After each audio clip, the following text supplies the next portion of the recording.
I go up for a biopsy, just for normal what men do when they're in their 50s, and I find out I got a really bad case of prostate cancer. So now it's like, isn't this the bitch? Here I am, I get sober, and now he's gonna punch my ticket.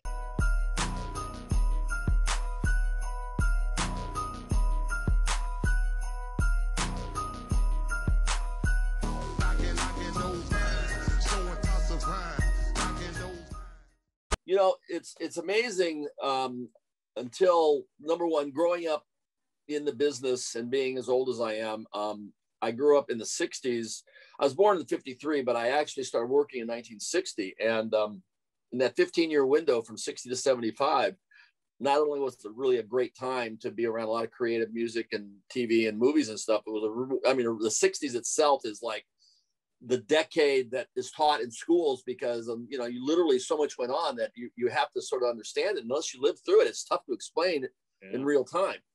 But having said that, it was so easy to get involved in bad behavior and drugs and alcohol because it was acceptable. It was just the norm. Yeah, I mean, that was it. I mean, I remember, you know, when I was 15 years old, I couldn't wait. I'm looking at Woodstock. I couldn't wait to smoke my first joint. You know, I couldn't wait to sneak a beer. I mean, it was just, that's what everybody was doing. Then, unfortunately, you know, if you have the gene, and I was really good at throwing parties, I just continued to do it for the next 40 years. Yeah. But the novelty wore off real quick. It became maintenance, as you all know. Mm-hmm. And I'm sure everybody was, you know, enabling you, and no one was saying, hey, Butch, you got to calm down, relax, because they were loving these parties that you were throwing. They were loving to attend them. So. Yeah, Paul Peterson, who was one of the probably the most outspoken and knowledgeable advocates from the Donna Reed Show and the Mickey Mouse Club, he formed a company called A Minor Consideration after his dear friend Rusty Hamer from Make Room for Daddy committed suicide and died. So Paul took it upon himself to try to educate people to the pitfalls of this Hollywood lifestyle that everybody placed on this wonderful pedestal, that, you know, thinking everything was great and wonderful, and it was far from it. For some people, it was fine. You know, I mean, the industry is the industry, and a lot of times people came through it unscathed, but unfortunately, a lot of times, more times than not, there was some big issues. And of course, the negative issues always make headlines and sell newspaper and time. So you hear about them a lot more than the success stories, just the nature of the business. But Paul coined the term perfectly. He says, you know, in Hollywood, the enablers, when you mentioned the enabling process, is like, you know, you think of Michael Jackson and you think of Macaulay Culkin, and you think of a lot of people, but nobody ever told them no. I mean, that was not in your vocabulary. You know, you wanted to hang around and you wanted a paycheck, or you wanted to play, you wanted to stay close to people. Elvis comes to mind. Nobody ever told him no. Yeah. So that is very, very true, that people didn't have your best interest. And even parents, your protector parents, a lot of them were the problem, not to be your protector. They were part of the problem. Yeah. And we've seen that so many where it's come out of various people that have said that you know, child stars, their parents would just drop them off at a party and leave or something. And in my head, I'm like, holy shit, as a father of two, no way. There is no way in any environment, I don't care, where that's going to occur. It just baffles my mind. It's a whole different, you know, it was just an interesting, different world. It is what it is. And, you know, when I went into treatment, I was 57 years old. I had never, in fact, there's a funny story involving that, is I knew I had issues for probably 10 years before I actually got help. And like a lot of people, you tippy-toe around it. You wake up with a hangover and you call someone who's sober and you sort of pick their brain a little bit, and then you sober up and your headache's gone and you go back to partying, you know, but the seed's planted. And it took me a while to actually do it. But what happened with me was a friend on the West Coast. I was in Philadelphia, and I had just done a pretty good season. So I had money and, you know, things were going, but I was just feeling bad. I was really physically beat up pretty bad. So a friend of mine suggested that, look, and I found this place out in California. He opened up the Yellow Pages, and it just popped out the Yellow Pages. You talk about divine intervention, and it was called Oasis. And they called Oasis. It was the first number he saw on the page. And he said, I have a friend of mine who's a child actor who would like to get into treatment, and he doesn't have insurance. She the woman that answered the phone, Stacy, who was admissions officer, said, "Oh my God, I got to get Jim on the phone. He's been wanting to help a child actor forever." So as it turns out, the planets aligned. Jim Antonowicz, he was the original interventionist for the show Intervention. And they parted ways when the TV producers wanted them to get someone that was sober, drunk, to bring them in all messed up on camera. And Jim said, "No, I'll have none of that. If this person came all the way out here and he's sober when he gets off the plane, he stays sober. I'm not gonna, for your production company, I can't play that game. This is not about, ratings, and it's not about, TV. This is about someone's life." And so they parted ways. But the idea was that I accidentally stumbled into the greatest place on the planet for me, called Oasis Treatment Center. And everybody there had come through the process. They were all recoveries. They came in as patients, and then they got sober, and then they became counselors. Yeah. There was the process. So everybody there was street smart and book smart and part of the program. And what happened with Jim, he just happened, his father loved the Munsters, and he wanted to get a kid actor sober, because if he could get someone sober, I could reach millions. Where in 22 years of his treatment center, he had helped like 8,000 people, but he knew that someone of a higher profile could help him a lot by getting the word out. And all I had to do was just get sober and stay sober, which luckily for me, I did. But and he waived the fee, and I just stumbled into the greatest place, and I've been sober ever since. And that's kind of like how it happened for me. It just happened to be, I hadn't been to a treatment center before. That was part of the criterion. He didn't want someone that had gone in the system 7 or 8 times and kept coming out and relapsing. So luckily for me, it was the first time his father liked the Munsters, and it happened to be nearby in Southern California. And the rest is history. That's awesome. Butch, we always find, I know especially for me, a lot of my stuff is, and my sponsor put it really well. Actually, he was a former guest too, that he was an alcoholic in behavior long before. I know for me, a lot of it started with childhood stuff, of course, coming from a family with a background of addiction. What was your situation, growing up? I mean, obviously the child star stuff, that's can be very disorientating for a child. I mean, you're a full-time worker, which it's the only industry you can get a full-time job at that age. But what was home life like too, that maybe subsequently led towards substance abuse? Well, my mom was a wonderful person, warm, loving family. It was the house that all the kids would come to the pool. It was great. It was a go-to house for the right reasons. But when I turned 16, what happened with my life, and up to that point, no, my mom was a social drinker. My dad was a social drinker. Martinis, the old stereo cabinet that had records on one side and a bar on the other side. All the whole Dick Van Dyke living room look, but everybody with not quite cigarette holders, but the martini glasses was very common. So it was a typical entertainment weekend warrior situation. It wasn't like 7 days a week. It was like entertaining, the typical stuff. But what happened for me was a very unique situation. When I turned 16 years old, I got my car. Prior to that, I had just started dabbling. I just done an Adam 12 of all shows. And I met a kid on Adam 12, and I stayed at his house out in the valley, and he had horses, and he knew where weed was, and everybody, we all wanted to experiment.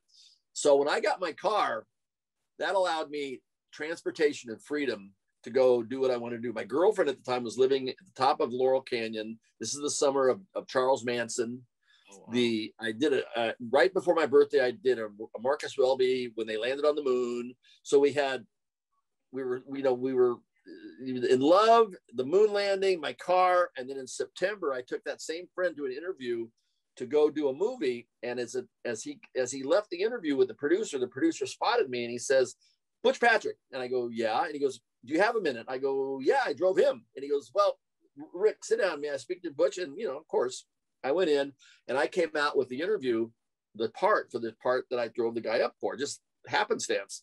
But what happened was 3 days later, at the age of 16 and 1 month, I was in Brazil for 3 months with no teacher and no parent. And all I had to do was show up for work in the lobby at the hotel every morning. And during that 3 months, as my sister stated in my chip ceremony, I left as Richie Cunningham and I came back as John Lennon in 1969. So what happened was I was allowed this 3-month window to where not only was I doing my job, but as soon as I got off work, I could go pretty much do anything I wanted to do in this town.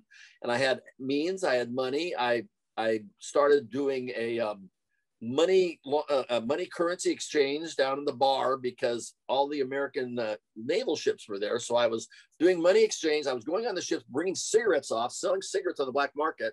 And then I found a guy that supplied me with pot. So I'm selling pot to everybody in the hotel. All this time while I'm 16 years old, I look about 14. But I was always a businessman. It's kind of like Risky Business with Tom Cruise, you know? Yeah. But I came back and it was a full-blown party after that. And my work started to suffer. I still hung on for about 5 more years. But all I really wanted to do was go to the beach, race the cars, surf. I mean, who wouldn't want to do that at this point in your life if you can get away with it? Yeah. I got away with it. But leading up to the thing with after that, my mom inadvertently was an enabler. She didn't know it at the time. She just thought she was being a good friend and, you know, helping me out because she thought I could handle anything. She just thought that she didn't need to gear me and direct me. But what happened was my mom and dad had divorced, and there was a few divorces in our family. So there was never really a male role model around for me to attach to. So I was pretty much let loose to do what I wanted to do when I wanted to do it. And that's kind of how I grew up, as a sort of a, you know, wild, do what I need to do, throw parties. I wanted to be accepted by my peers, and that's what I did well. Yeah. Well, I can only, you know, do you think having gotten the role, you know, the Munsters was your first big notoriety role, that also played into some of those insecurities, like you said, you know, wanting to be a part of the group and everything else? Because, boy, you've been in recovery a lot longer than me, but I'm hearing it like every meeting is connectivity, and we found it in our substance use. Of course, now we find it in our programs, but that was a big desire. The goal was that to continue to fit in and almost not even understanding ego at the time. Somewhat. I was lucky that I lived about 30 miles south of Hollywood, a little town called Gardena, which was in the South Bay. I'm right now in Manhattan Beach. So I had a dual life. I would go to work, but I had my friends, you know, my football guys, my baseball guys, my surf buddies, everybody. I didn't hang around the Hollywood crowd. That was my job. And this was my personal life was here. So I had a good separation of that. During my younger years, I spent time with my grandmother in small towns in the Midwest, one for the 5th grade for an entire year in a little town called Geneseo, the 8th grade in another small town called Macon, Missouri. So I got in and out of LA and Hollywood often enough to have a good grasp of reality. So I was like really a regular guy who could just handle memorization and do the job, but I was never a actor or really a career. You know, I never really wanted to do it as a career. I wanted to be a race car driver. And I thought this was a good way to supply me with the money that I was going to need eventually. So that in itself was kind of how the balance happened for me. But yes, to answer your question, I would utilize the acting thing when it would benefit me to like meet a girl or something, if you thought it would. But most of the time, I really prefer to stay under the radar and not talk about my professional life because I just felt that it wasn't really that cool, and I really thought it wasn't that important. And then at the same time, I wanted people to like me for me. Sure. So I would get into relationships even when I was a little older, to where I wouldn't even, if a girl didn't know what I was doing for a living, I wouldn't tell her until we pretty much had qualified each other for a few months. And then I would say, oh, by the way, I also do some acting. I would take him to a party or something, but up front, I would very rarely mention that because I didn't know what the true intent was of other people. So I was kind of guarded. Yeah. But that's good though. I mean, you wait for them to like you as a person before they like you for being on TV and stuff like that. I think that's awesome. Yeah, it was just people have asked me like, does Eddie Munster ever get you chicks in a bar? And I go, yeah, it can, but that wasn't really wasn't my main intent. Me telling girls I talked to Eddie Munster might get me chicks in a bar, so thank you for that, Butch. Yeah, just kidding. Where you are now may not be where you came from. The choices you make today may spiral out of control. will spin you in the right direction. Discover a riveting, true story of how Carlos Vieira nearly destroyed his life and lived to tell about it. Stand up, stand firm, believe, make it happen, and live through the madness. Knocking doors down along the way. And don't miss others telling their powerful stories on our podcast. Visit kddmediacompany.com. It's interesting that you were into auto racing, because I have to ask about that. You know, Carlos Vieira, of course, we sent you a copy of his book, Knocking Doors Down. And, you know, he has a chapter about racing stock cars, saving his life, as he calls it. What got you into auto racing? Well, what happened was, I had an interesting, in addition to being an actor, I mean, if that wasn't enough, my mom had married a professional baseball player in 1964 named Ken Hunt, who basically was an LA Angel back before they were the California Angels, but he came from the Yankees. He was Mickey Mantle's roommate as a rookie, lifelong friends with Roger Maris. And so for me, I not only had a great time at the studio, but when I wasn't at the studio, I got to go to the ballpark and hang around with all the major league ball players who are a bunch of big kids anyway. Mm-hmm. And, you know, literally they're getting paid to play a game they would have done for free, which was a whole different world back then as well. Big money wasn't there. Most of them had a second job in the off season. Mickey Mantle, I think, cracked the $100,000 mark, was the first player, which was huge money back then. Mm-hmm. Everything was different. So, but the drag racing thing, what happened with me when I got my first car, which was a 69 Mach 1, a friend that drove me to school in high school worked for a funny car guy named Roland Leong, who owned the Hawaiian. Now, this is back in the late 60s, early 70s, when drag racing was really in its glory days. I mean, they were still driving the cars. They weren't just a passenger in them. There was a lot going on. So I started hanging around the drag strips with a good friend of mine, Steve Chrisman, whose dad, Jack Chrisman, literally was like the inventor of the funny car. I mean, he put a fiberglass body on a dragster. They said, Jack, that's a funny looking dragster. And the term stuck. And he was the first guy to campaign around the country with 8 funny cars to have a meet. You had to have 8 cars to set up the races, and they replaced fuel altereds. So between the baseball stadium and the drag strip and the movie studios, I had a pretty charmed life. You know, I had a lot of cool stuff going on, and I was hanging around before I could go to bars. Instead of going out drinking, we would go to Keith Black's shop, which was the Chrysler Elephant Motor place where Don Perdome, Tom McEwen, Gene Snow, Big John Masmani, and all the great nicknames, the Snake, the Mongoose, Eddie Shartman, and Dino Don Nicholson, and Jungle Jim Lieberman. It was just such a great time to go to the races. And that's what I wanted to do. Problem is when I finally did get my money out of the bank, that there wasn't quite the amount that I was expecting, and I could buy a funny car, but I wouldn't be able to campaign it. And so that deal fell by the wayside. Yeah, that's interesting. And my favorite always, and I got to meet her as a kid, was Cha-Cha, Shirley Moe Downey. Oh, yeah, absolutely. I'm good for, I hang around with Garlitz. Garlitz is still driving, and he's like 88 years old, you know. Yeah. The heyday of drag racing back then was really something special. Yeah, it was cool. It was one of the things that I did with my dad a lot as a kid. So you mentioned that you had a run about another 5 years. I guess that's taking you around 23, 24 with the acting. Yeah. What did you do after that? Because, you know, it's documented, you had some expensive habits with your substance abuse. You know, well, I did what everybody did. I figured out a way to keep my habit going and supply everybody else with them. It was not, you see, and another thing about back in the day, it used to be, you know, you'd buy a pound of pot and, you know, everybody smoked weed. It was very much like the movie Blow. You know, it was in the same area, Manhattan Beach, Hermosa Beach, Redondo Beach, where I grew up. Pretty much how it happened. You'd buy a pound, you'd sell 10 ounces, you'd have 6 ounces for free. And you never sell it anymore because it wasn't a money-making thing back then. It was all about just having access to it and having a stash. And then when the cocaine came into play, then it became money motivated and people started getting addicted a lot more, and it became a little scarier and a little edgier. And, you know, and when the money came into play, but when I started out, it was just about having free pot. You know, it was never about making money. Right. And then I got into the gaming industry because my mom's before she married the baseball player, she was married to a gentleman that owned gambling casinos. So I did that for a while, and I didn't really gamble myself. And I got tired of people yelling at me because they were losing money and blaming me for it. So it wasn't a great place to be. And then I just, some small businesses and just kind of like being whatever I could think of to come up with, make some. I've always been pretty good at improvising and making money. Yeah.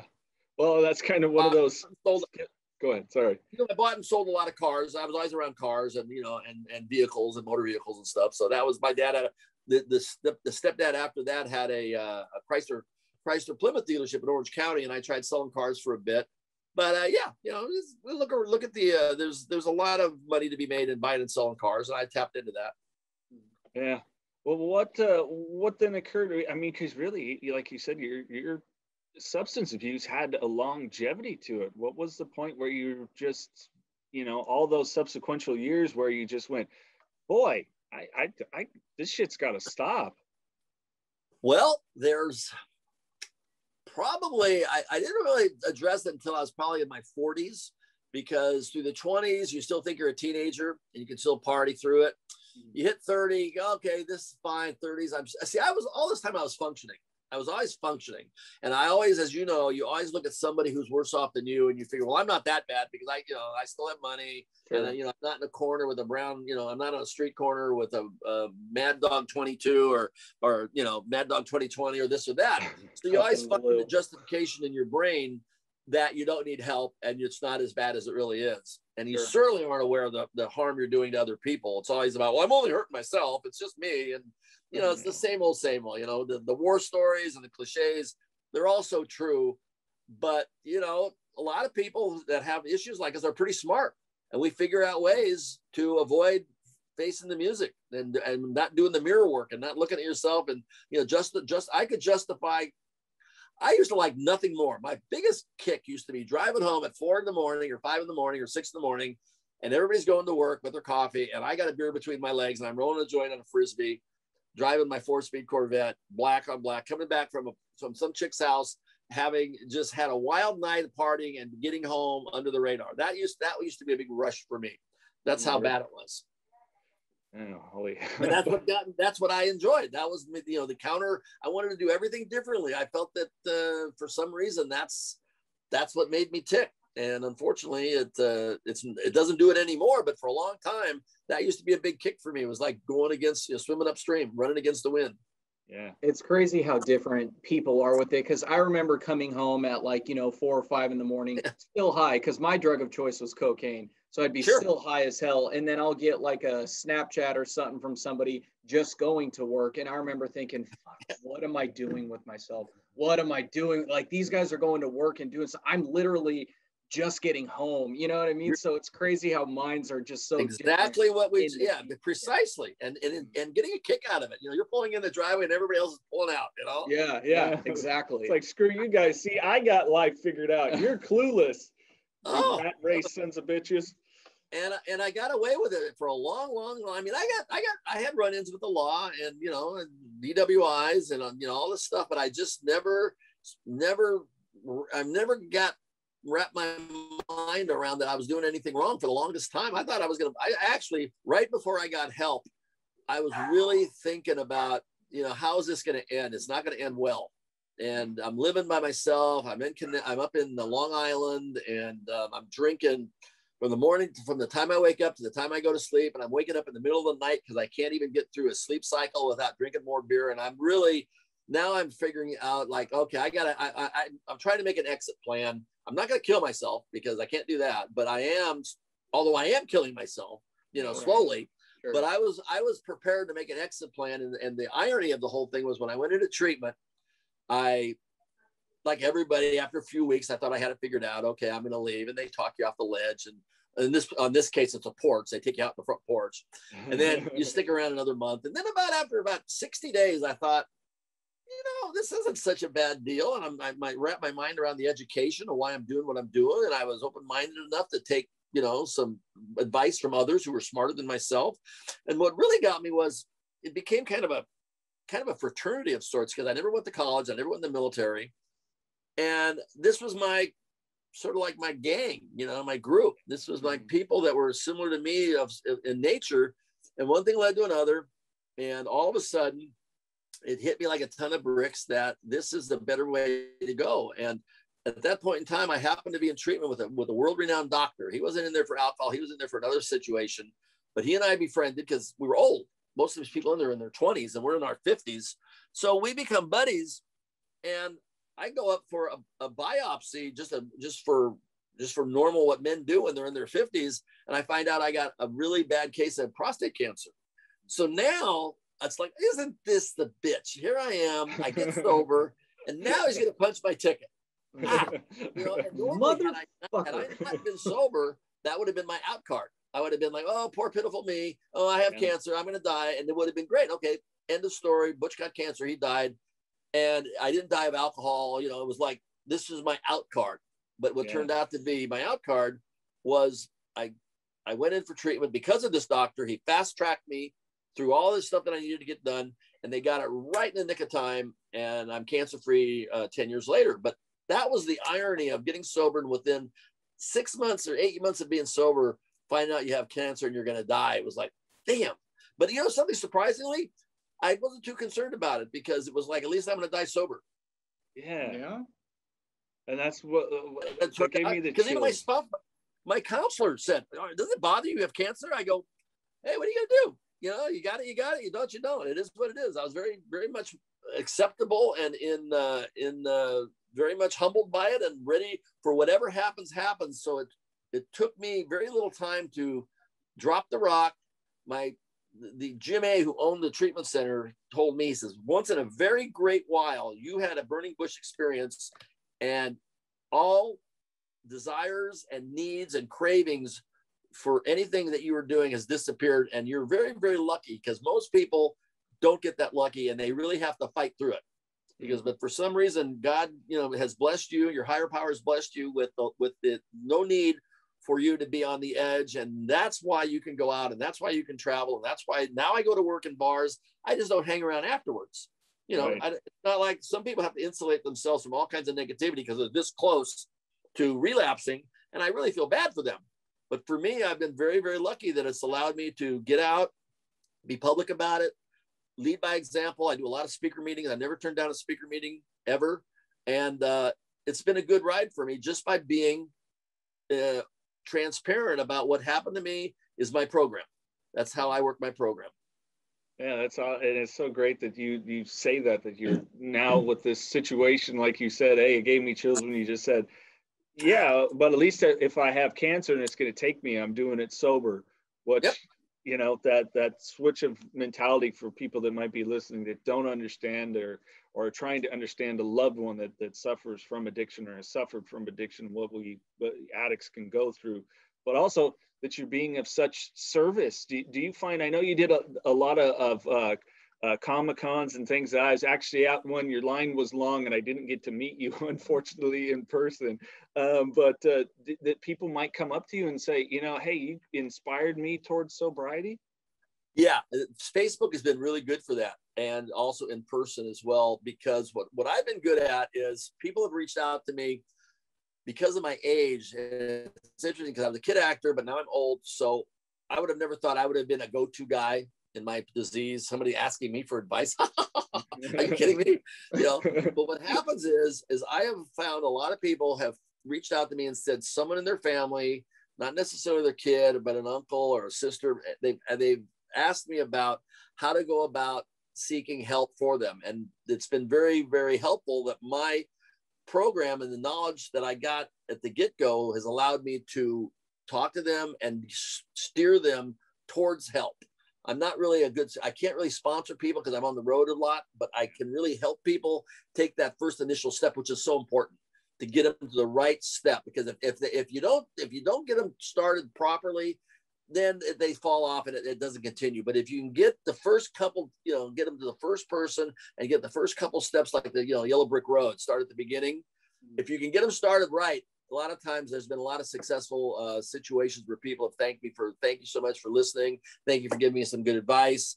I'm watching you. You're leading by example. You're a good role model. And that makes me feel good in it. And it keeps me going. You know, that's how it works. You know, let's face it. You know, one of the greatest things that I heard early on in education was that the Dalai Lama, you may or may not know this, they asked him what he thought was the greatest invention of the 20th century, or what was his biggest thing? And he goes, the Dr. Bob and Bill W. coming up with Alcoholics Anonymous is the greatest achievement of mankind in the 20th century, because it's like there's no rules, there's no president, there's no guidelines, and it self monitors, it self propels itself, it self polices itself, and it's helped so many people. He felt that was the greatest thing that mankind had achieved. That's pretty big words coming from the Dalai Lama.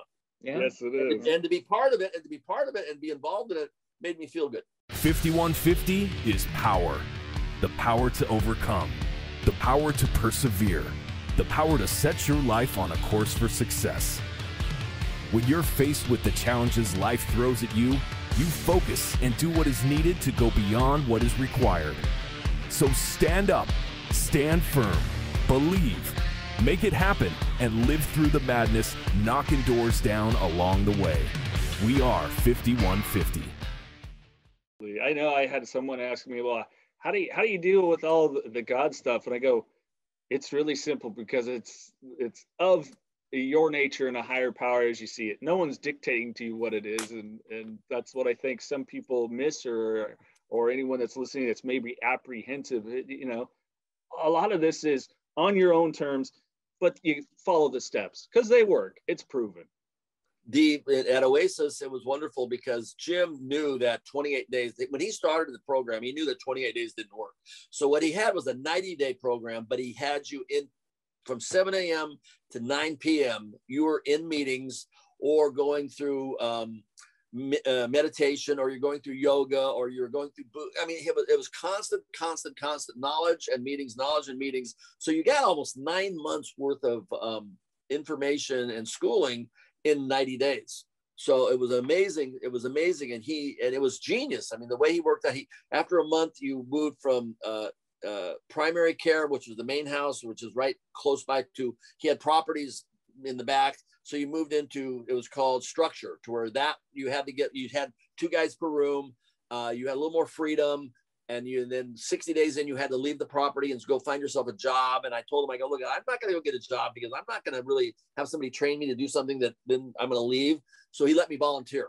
So I volunteered at the Boys and Girls Club, and I would walk to the Boys and Girls Club about a mile away and do that. I loved it. So he weaned you from this to this, and lets you, by the time 90 days were up and you went into sober living, if you chose to, you were prepared to go out in the real world. And that's why his success ratio was over 50%, which in this, as you know, in this particular disease is amazing. Yes.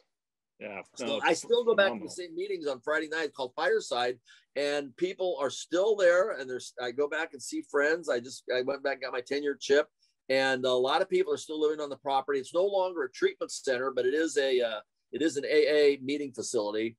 And it's been good. It's an amazing education, and I've, like I say, I've been blessed, and I like it. And one of the interesting things for me was with the conventions, and you were mentioning helping people at conventions. What I get a kick out of is the other high profile celebrities that are in the program that you didn't know about until they see that you're in the program, and they see that you've been in a couple of years is nothing, but once they reach 5-10 years, they kind of know you're serious about it. Mm-hmm. And now it's amazing to me to see how many people that are big names and positive people that don't talk about it, but once they introduce themselves to you, you go, wow, you're a friend of Bill too. And there's a lot of, yeah, it's a cool club to be part of. Yes, it is. Yeah. Absolutely. Butch, we'd be remiss if we didn't ask about some of your fond memories of your days, performing everything from the Munsters, and, you brought up a couple of other cool shows that you had spots on and things like that. Do you have any cool, fond memories that you can kind of share? Yeah. It was funny when my uncle, people say, how did you get in the business? And, I had really nobody in the business. The closest thing I had to a celebrity family member was my Uncle John would supply horses to the studios. He was called a wrangler, and his nephew named Jack Lilly, who is now in the Stuntman's Hall of Fame with his son Clay Lilly, he was Zorro's stunt double. Oh, wow. Guy Williams would go running across the roofs and jump on the horse in his cape and ride off. That was my cousin. And we used to go out and visit John usually once a year for Thanksgiving. And it was interesting because he had this ranch in Newhall, which he still has. The city has grown into his property line. It's no longer, a dirt road to his house. But what's interesting about him is his wife's maiden name was Spahn. And if we all know about the Spahn Ranch with the Manson family, yeah. So Georgia Spahn, her dad was Old Man Spahn. So that was a connection with the summer of '69. But what I really enjoyed doing before the Munsters was I was lucky enough to work with Clint Eastwood on Rawhide. I did a lot of Westerns because I could ride a horse. Oh, damn. My uncle was a jockey, and I spent a lot of time going to the workouts at 5 a.m. at Hollywood Park. So I could ride a horse, and I had a chance to do a lot of Westerns, which I enjoyed. But I did a year of the Real McCoys. I was on the first episode ever of General Hospital, the first episode, which is kind of cool.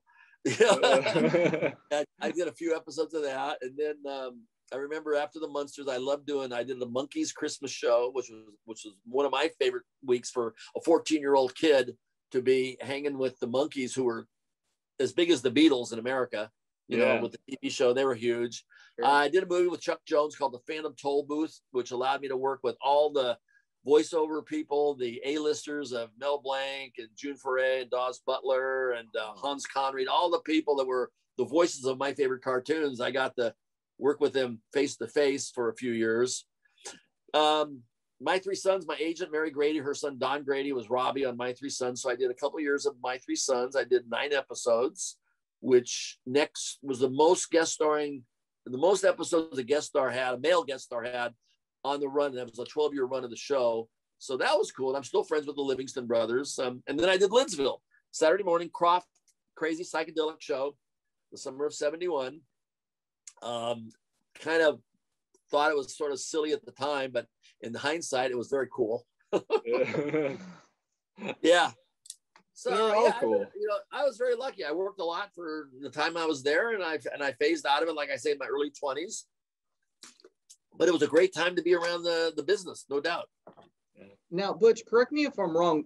Getting into this, you weren't like your mom wanted your sister to go into movies, and you kind of just fell into it. They took your picture as well. Did I read that correctly? Yes, I went along for a ride to have my sister's photo shoot done to see if she would be possibly up for some acting. Right. Mary Grady, who is like the coolest. She had just started her agency, so she was like looking for clientele. And I was, other than her son Don, I was like literally her first, paying client. I was like one of the more successful early on kids. She went on to do great things with a lot of people, but I was there right at the get-go, and the gentleman took pictures of my sister, and then afterwards he looked over at me and he says, "Can I take some pictures of him? He's got a kind of a cool look." And his name was Amos Carr, who was a very famous photographer on Hollywood Boulevard, was his studio.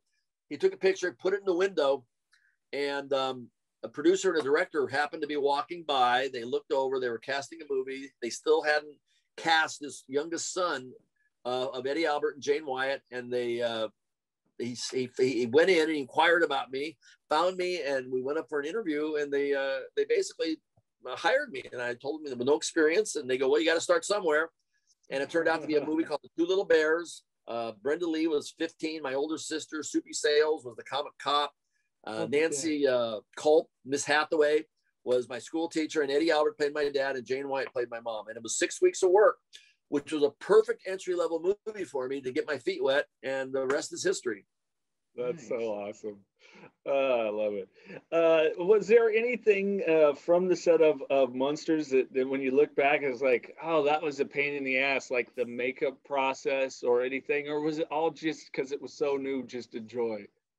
The makeup was it was a pain, but it was only 3 days a week. We were only in makeup Wednesday, Thursday, and Friday, and I probably had it easier than anybody else because, again, being a kid, you're in and out of school.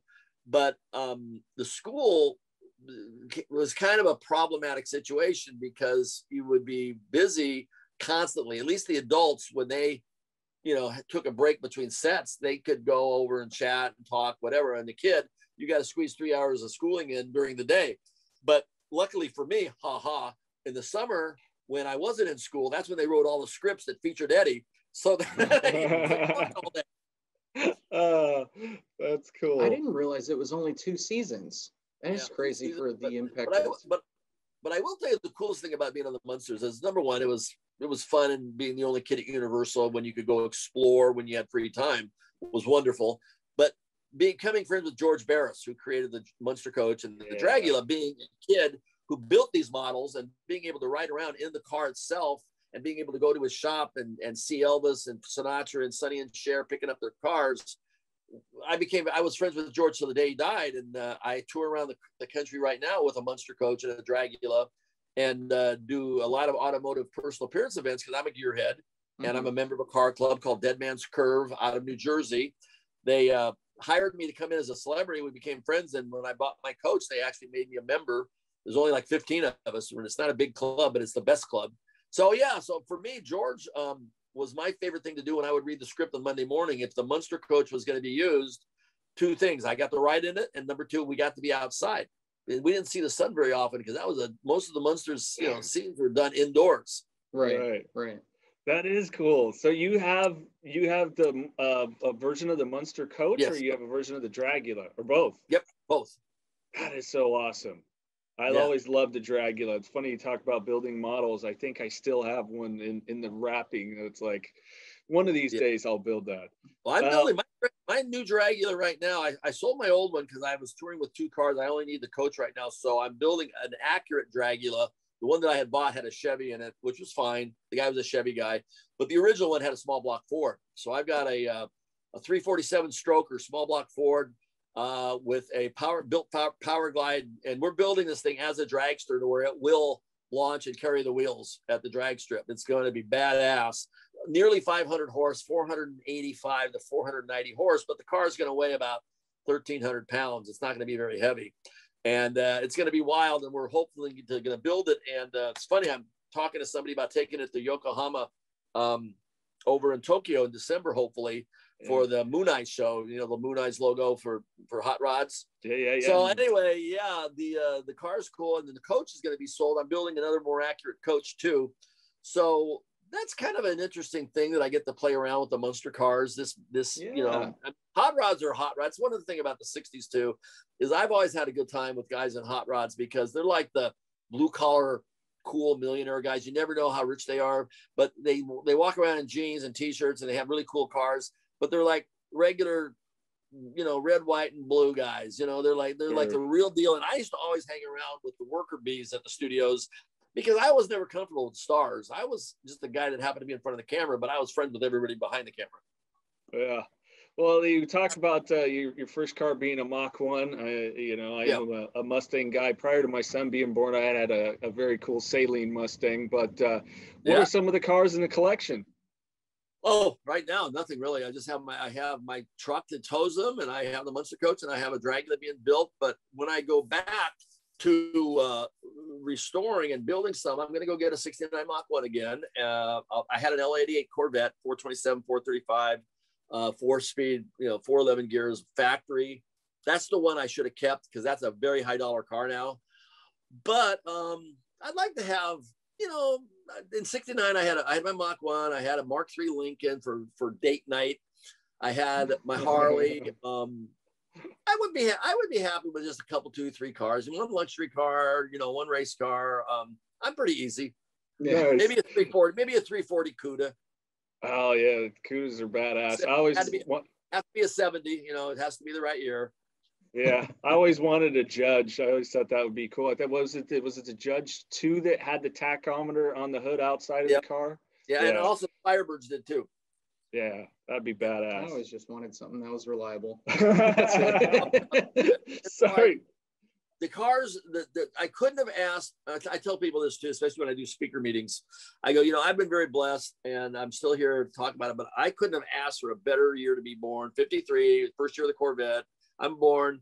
So I saw a little bit and remember a little bit of the 50s, but the 60s and the 70s were the prime years of cars and music and movies. And I couldn't have asked for a better window of opportunity, and and I made it through the first 16 sober. And then I went out for 41 years. And I figure if I make it to 85 years old, I will have basically half my life sober and half my life drunk. but I started strong and I ended strong. That's funny. I was doing the math on that last night. It's like, okay, really, the first time I was drunk was probably 20. I'm going to be 43 this year, so yep. Yeah, I could do more life sober than not. Yeah, well, I figured it out. If I make it to 82 years old, I'll be 50-50. You got this, Butch.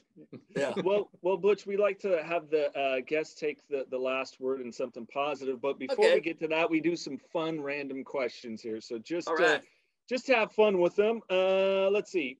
Go ahead, Mikey. You start it. All right.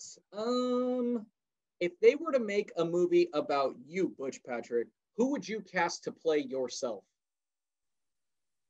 Whew, that's a tough one. I always thought that I would be Mel Gibson because we kind of resemble each other. but no, since Mel's a little old. He's younger than me, actually, though, I think.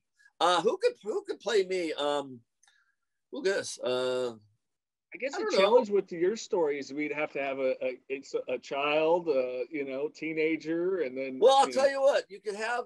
There's a kid that did Mockingbird Lane that played Eddie. He did a really good job. His name is Mason Cook. Okay. Good actor. He's done a lot of work. Mason Cook would be great. Awesome. All right.